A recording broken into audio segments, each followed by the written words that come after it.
மயம் நிகழ்ச்சி தொடர்கிறது. சாதக பாத அம்சங்கள் தனி குடும்பத்தில் என்னென்ன இருக்குது, பெண்களுடைய முக்கியமான பணிகள் அதில் என்னென்ன, அது குறித்து நம்ம இப்போ பேசிகிட்டு இருக்கிறோம். தொடர்ந்து பேசலாம். மேடம், இந்த தனி குடும்பம்னு பார்க்கலனாலும் கூட்டு குடும்பம்னு பார்த்தாலும் கூட பெண்கள் வந்து எல்லாத்துலேயுமே முன்னிறுத்தப்படுறாங்க அந்த குடும்ப அமைப்பில். இப்போ இருக்கிற நிறைய பெண்களை பார்த்தீங்கன்னா நிறைய பேர் படிக்கிறதுக்காக வெளியில் போகிறாங்க, ஹாஸ்டலில் இருக்கிறாங்க.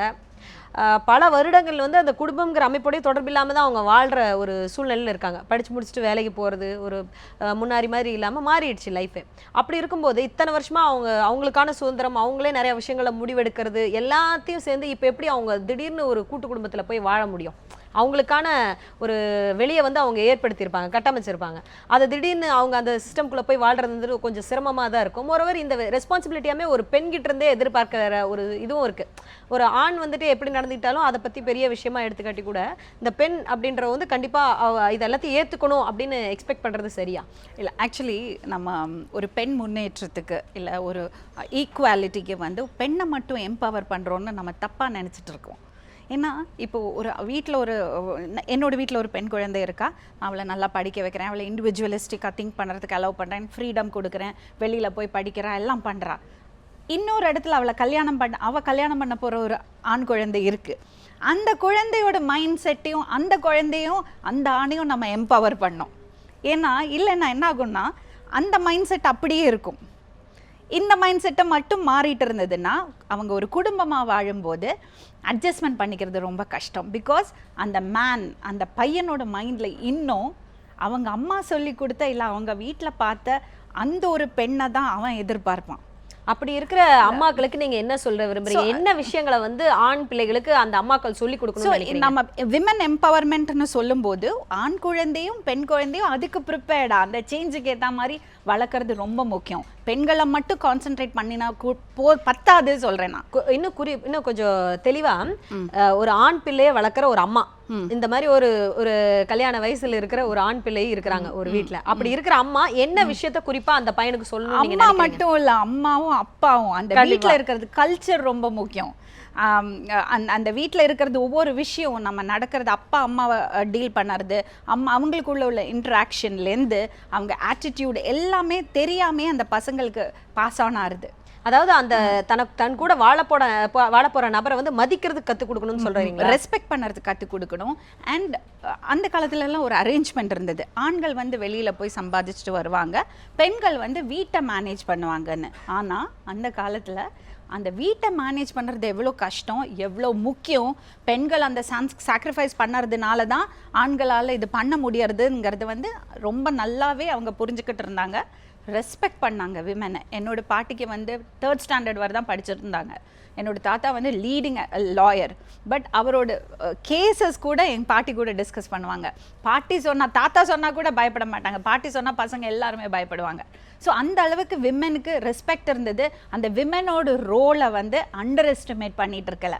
ஆனால் ஒரு இடத்துல என்னாச்சு, நீ வீட்டில் தானே இருக்க, சும்மா தானே இருக்கேங்கன்னு ஆண்கள் வந்து பெண்கள் அப்படி பார்க்க ஆரம்பித்தோன்னே தான் இந்த போராட்டமே ஆரம்பிச்சுது. ஸோ நம்ம அந்த அடோல்சன்ஸ் நம்ம வந்து அது இப்போ அந்த டிரான்சிஷன் பீரியடில் இருக்கோம்.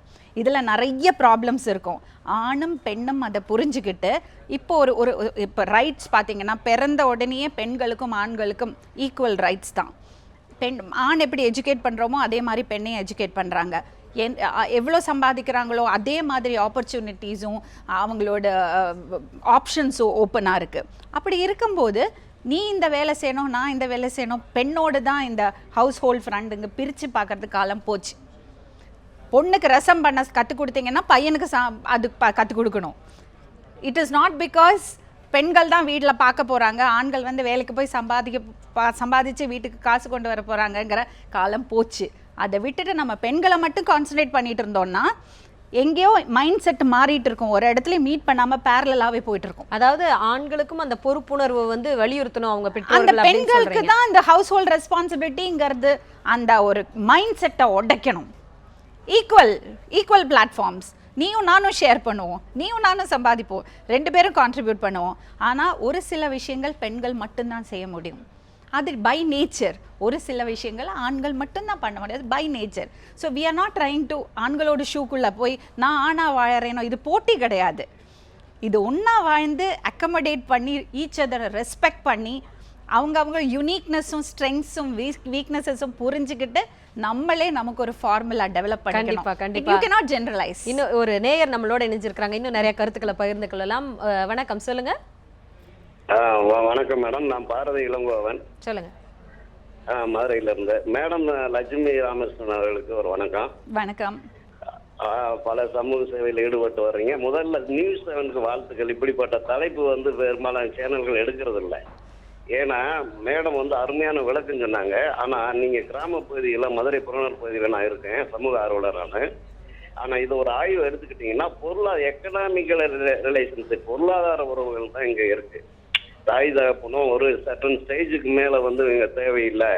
அதாவது நாத்தனார், மைத்துனார் இவங்கெல்லாம் நீங்க உள்ள போய் நீங்க ஒரு ஆய்வு எடுத்தீங்கன்னா இது பல பேருக்கு தெரியாத விஷயம். மேலோட்டமா நம்ம வந்து விவாதிக்கிறோமே ஒழிய, இது மாதிரி உள்ள போனோம்னா பணம் இருந்தால்தான் மைத்துனர், மகன், சித்தப்பா, பெரியப்பா, இது வந்து இந்த மரியாதை அந்த கூட்டு குடும்பத்துக்கு கிடைக்குது. கூட்டு குடும்பம் எவ்வளவு அருமையா இருந்ததெல்லாம் போய் மண்மனம் வீசின காலங்கள்லாம் போய் இன்னைக்கு சிதைந்த சமூக சீரழிவு நடப்பதற்கு காரணம் பொருளாதாரம். அன்பு ஒருத்தர். கண்டிப்பா ஐயா, உங்களுடைய கருத்துக்களை பதிவு செய்ததுக்கு மிக்க நன்றி ஐயா. அவர் சொன்ன ஒரு வார்த்தையை நான் ரொம்ப பேக் பண்றேன். என்னன்னா, ப்ரையாரிட்டிஸ் மாறிடுச்சு. லைஃப்பில் ஒரு ரேட் ரேஸ் வந்துடுச்சு. ஹியூமன் வேல்யூஸ்க்கெல்லாம் இம்பார்ட்டன்ஸ் இல்லை. ரிலேஷன்ஷிப்ஸு, அப்புறம் ஈச் அதரோட அந்த ஒரு கம்பேஷன் கூட இல்லாமல் பொருளாதார ரீதியாக நான் சொன்ன மாதிரி எல்இடி டிவி, BMW காரு, அப்புறம் ஒரு 10 இன்வெஸ்ட்மெண்ட்ஸ், அந்த மாதிரி ஒவ்வொருத்தரோட லெவலுக்கு ஏற்ற மாதிரி அவங்களோட ஓவர் அம்பிஷியஸ் ஆகிட்டு நம்ம எதுக்காக வாழறோம், நம்மளோட மூலம் அது என்னது, அந்த நம்ம அந்த மெயின் எசன்ஸ் ஆஃப் லிவிங் அது என்னதுன்னு விட்டுடுறோம் நம்ம. கண்டிப்பா அங்கதான் தப்பு நடக்குது. பொருளாதார இதை பத்தி பேசிட்டு இருந்தீங்க. நிறைய பேர் வந்து பெண்கள் வந்து அதனாலேயே தன்னுடைய வீட்டு பொருளாதாரத்துக்காகவே வந்து வெளில வேலைக்கு போக வேண்டிய சூழலும் ஏற்படுது. அதை தாண்டி நிறைய இடங்கள்ல பெண்கள் வேலைக்கு போற இடங்கள்ல வந்து நிறைய பிரச்சனைகள் இருக்குது. அதாவது அவங்க கண்டிப்பா ஆண்களுக்கு சமமாக வந்து படிச்சிருந்தாலும் கூட அவங்களுடைய வேலை வாய்ப்பு அப்படின்னு வரும்போது நிறைய சிக்கல்களை வந்து சந்திக்கிறாங்க. தமிழகத்துல கிட்டத்தட்ட வந்து ஒரு 250க்கும் மேற்பட்ட பெண் விஞ்ஞானிகளை வந்து சந்திச்சு அவங்கள பத்தி ஒரு ஆய்வு நடத்தினாங்க. அதுல இருக்கிற, அதாவது பெண் விஞ்ஞானிகளுக்கு என்னென்னலாம் பிரச்சனை இருக்கு, அவங்க குடும்பம் மற்றும் சமூகத்துல என்ன விஷயங்களை சந்திக்கிறாங்க அப்படின்னு சொல்லி அந்த ஆய்வு நடத்தியிருந்தாங்க. அந்த ஆய்வு குறித்து தெளிவா விளக்குறதுக்கு நம்மளோட ஒரு நிபுணர் இருக்கிறாங்க. அந்த கருத்துக்களை நாம இப்ப பார்த்துடலாம். பெண் விஞ்ஞானிகளா இருக்கிற அவங்கள்ட்ட என்ன பிரச்சனைகள் இருந்தது, அவங்க குடும்பத்தையும் வேலையும் பேலன்ஸ் பண்றதுல அப்படின்னு அந்த கருத்துக்களை நாம இப்ப பார்க்கலாம். இன்ஸ்டிடியூஷன்ஸில் க்ரஷ் என்று சொல்லக்கூடிய குழந்தைகளுக்கு பாதுகாப்பகம், டே கேர் சென்டர் என்று சொல்லக்கூடிய பெரியவர்களுக்கான பாதுகாப்பு நிலையம் இடம், ரெஸ்ட் ரூம் என்று சொல்லக்கூடிய கழிப்பறைகள் முதலியவை மிகவும் குறைவாக உள்ளன.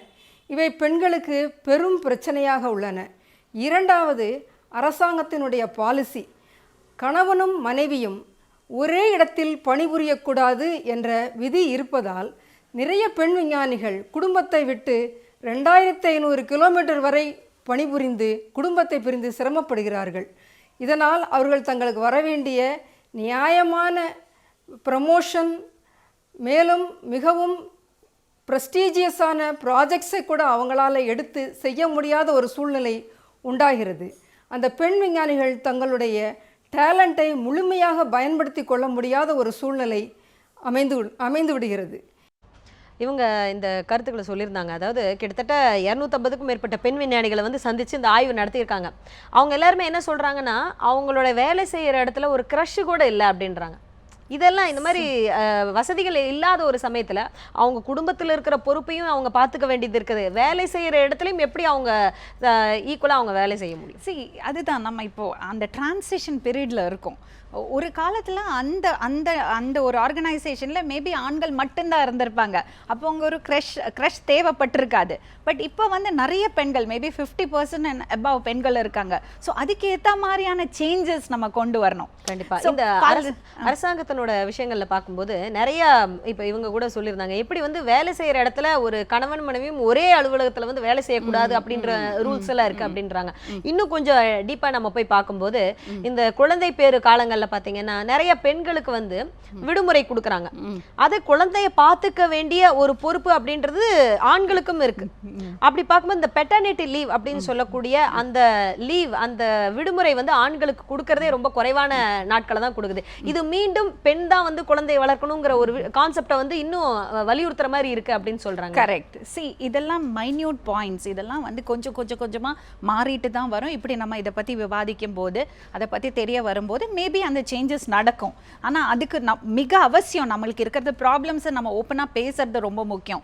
பெட்டர்னிட்டி லீவ் பத்தி சொல்லியிருந்தீங்க இல்லையா, ஒவ்வொரு கண்ட்ரீஸ்ல வந்து அந்த 3 months வரைக்கும் அம்மா தான் ஃபீட் பண்ணும், அப்பா வீட்டில் இருந்து பிரயோஜனம் இல்லை.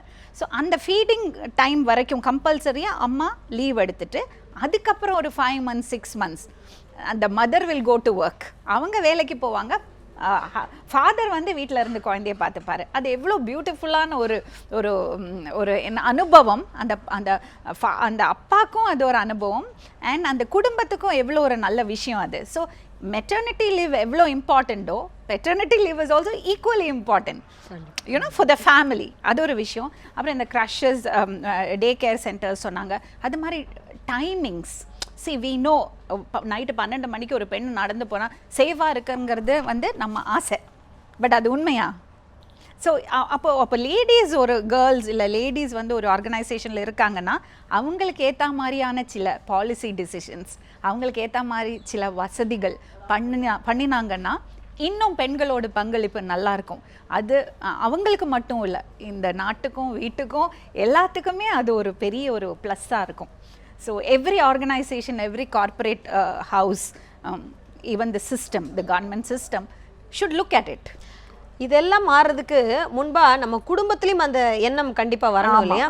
ஆமா, எவ்ரி ஒன் ஆஃப் அஸ், நம்ம ஒவ்வொருத்தரும் அதை ரெப்ரசன்ட் பண்ணிட்டு இருக்கோம். நம்ம வந்து நாளைக்கு பிறக்க போகிற பெண் குழந்தைகள், நாளைக்கு பிறக்க போகிற ஆண் குழந்தைகளுக்குள்ள எந்த வித்தியாசமும் இல்லாமல் ஒரே பிளாட்ஃபார்மில் சரியான பெண் என்ன சொல்ல முன்னேற்றம் ஒரு அந்த சொசைட்டியா ஆஸ் அ ஹோல் நம்ம வந்து கரெக்டான அந்த இதோட போகணும்னா நம்ம ஒவ்வொருத்தரும் பொறுப்பாக நடந்துக்கணும்னு நான் நினைக்கிறேன். இன்னொரு நேயர் இணைந்திருக்கிறாங்க, அவங்கள்ட்ட பேசுவோம். சொல்லுங்க.